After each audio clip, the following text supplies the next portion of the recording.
Ashlee Martinson was a troubled teen. She had no relationship with her dad, and the relationship she did have with her mother and stepfather was about to come to blows. As always, viewer discretion is advised, so here's your trigger warning. Ashlee had no relationship with her biological father, so she lived with her mother and her stepfather, 2 stepsisters and a half-brother in Wisconsin.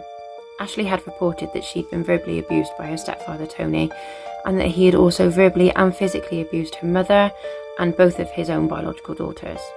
All of these details were actually later confirmed by Ashlee's younger siblings. Ashlee also claimed that she had been physically abused and also raped for 2 years by one of her mother's previous boyfriends. And as a result, experts believe that she was suffering with PTSD. The night before her mother and stepfather were murdered, she'd actually got into an argument with the both of them when they had discovered that she was in a relationship with 22-year-old Ryan Sisko, and she was only 16. They were actually messaging Ryan threatening legal consequences if he continued to see Ashlee. On the night of that argument, Ashlee wrote on her social media that her stepfather was going to kill her mother if she didn't leave him soon, and how much she actually wanted to kill Thomas herself. Then on March 7th, 2015, Ashlee shot her stepfather with a shotgun. Obviously, her mother Jennifer heard the gunshots and ran to investigate to see what was going on.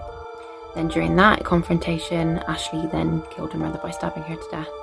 After Thomas and Jennifer had been killed, Ashlee locked her younger siblings in a closet with a supply of food. Initially, Ashlee told police that it was actually her mother that had killed Thomas, and she had killed her mother in self-defense when she discovered her mother standing over Thomas's body. But obviously her siblings' stories didn't match up. Ashlee then told police later on that she had actually taken Thomas's shotgun to her bedroom in order to commit suicide, but he found her. She then said that she felt that he deserved to die more, so began firing. Thomas was shot in the neck and the head. Police were called on the 8th of March by one of Ashlee's stepsisters after they had managed to break free from the closet, and immediately Ashlee was a suspect because she had ran. Ashlee and Ryan were later captured in Indiana. However, Ryan had no connection to the murder whatsoever. He was not aware of anything that had happened and was not involved in any plans. Initially, Ashlee was charged with first-degree murder on 2 counts, intentional homicide, and false imprisonment. She later pleaded not guilty by reason of insanity.